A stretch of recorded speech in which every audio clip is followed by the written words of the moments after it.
তো hello guys, আজকে আমরা দেখাবো এই কাজল আর রুবেল ভাইয়ের প্রচুর বড় বড় রাজহাঁস।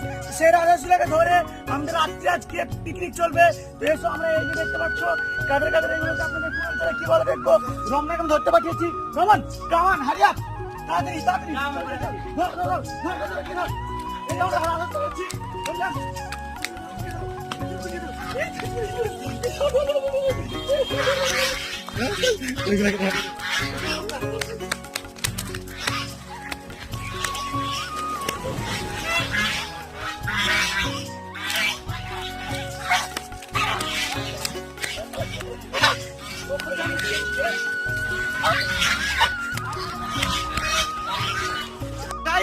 আমরা একটা রাজা ধরতে পারিনি, সবাই টুকরে চলে গেছে, সবাই টুকরে চলে গেছে। আমাদের এগুলো দেখা একটা রাজা না ধরতে পারার জন্য আজকে আমাদের পিকনিক ক্যান্সেল। করবো না পিকনিক, টাটা বাই বাই।